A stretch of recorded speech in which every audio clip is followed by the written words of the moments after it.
Tonight's journey leads us to a vanished place, once filled with scrolls, scholars, and quiet ambition. A place that once stood at the crossroads of ancient thought, the great Library of Alexandria, situated on the coast of Egypt. Alexandria was a beacon of knowledge. The library, now lost to time, once housed the writings of poets, scientists, and rulers from across the known world. Let us begin. The city of Alexandria was founded in 331 BCE by Alexander the Great. Built to connect Greece with Egypt, it quickly became a vital port and a center of commerce and learning. After Alexander's death, his general Ptolemy I took control of Egypt. Under his rule and that of his descendants, Alexandria evolved into a hub of intellectual life. The Library of Alexandria was established possibly during the reign of Ptolemy. The library was housed within a larger institution called the Temple of the Muses. It attracted scholars, mathematicians, and historians from across the Mediterranean and beyond. Some reports suggest the library may have housed up to 700,000 scrolls. Among those who studied or taught in Alexandria were Eratosthenes, who calculated the Earth's circumference using geometry. Then there was the Heron of Alexandria, who built an early steam-powered device called the Eolipile, a simple, bladeless radiostene turbine which spins when the central water container is heated. Torque is produced by steam jets exiting the turbine. In addition to his steam engine, he designed syringes, fire-powered automations, and a programmable card. His writings influenced Islamic engineers and European inventors centuries later. Among those who taught in Alexandria was Hypatia, who taught mathematics and astronomy and was a prominent intellectual leader in a time of political upheaval. Hypatia is famous for being the greatest mathematician and astronomer of her time, for being the leader of the Neoplatonist school of philosophy in Alexandria, for spectacularly overcoming the profound sexism of her society, and for suffering a violent death at the hands of ignorant zealots.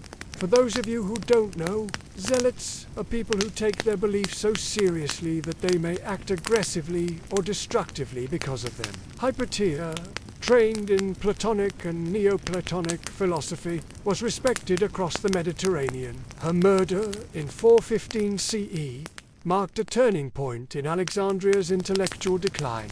Eratosthenes, the third chief librarian, created one of the first maps of the known world using latitude and longitude. He also developed a calendar that included leap years and coined the word geography.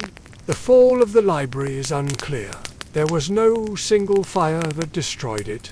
Instead, multiple events across centuries contributed to its loss. In 48 BCE, Julius Caesar's troops set fire to ships in Alexandria's harbor. The flames spread and may have reached parts of the library. In the 3rd century CE, civil wars and unrest damaged parts of the city. A much later legend describes the Muslim Caliph Omar ordering the burning of the library in 642 CE, however. This account appeared centuries after the fact and is widely considered unreliable. In 48 BCE, Julius Caesar became deeply entangled in a dynastic conflict between the young pharaoh Ptolemy XIII and his sister, Cleopatra VII. Caesar, aligning himself with Cleopatra in both political and personal terms, found himself besieged by Ptolemy's forces within the city of Alexandria. To gain a strategic advantage and cut off the enemy's naval capabilities, Caesar ordered the burning of the Egyptian fleet anchored in the harbor. While the immediate aim was military, the consequences were far-reaching. The fire spread uncontrollably, engulfing parts of the dockyards and numerous structures along the waterfront. Many ancient sources suggest that this inferno may have extended into nearby buildings, possibly including warehouses or annexes, where scrolls from the library were stored, leading to significant and irreversible damage to Alexandria's troves of written knowledge. When Julius Caesar arrived in Egypt during a civil war, Egypt was ruled by teenage siblings, Ptolemy XIII and Cleopatra VII, who were supposed to share power, but they were fighting over who should rule alone. When Caesar got there, he found the young Cleopatra had been pushed out of the palace by her brother's advisors. But Cleopatra was clever. She famously snuck back into the palace, hidden in a rug, and had herself delivered to Caesar. He was impressed by her intelligence, charm, and confidence. Caesar decided to support Cleopatra and helped her reclaim the throne. This led to a battle in Alexandria between Caesar's more Roman force and the army loyal to Ptolemy XIII.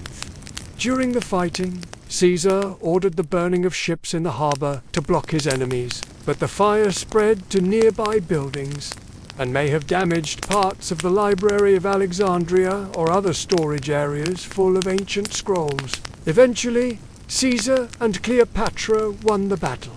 Ptolemy XIII drowned in the Nile while trying to flee. Cleopatra became ruler of Egypt. After the war, Caesar stayed in Egypt for several months. Cleopatra had a son, Caesarion, whom she claimed was Caesar's child.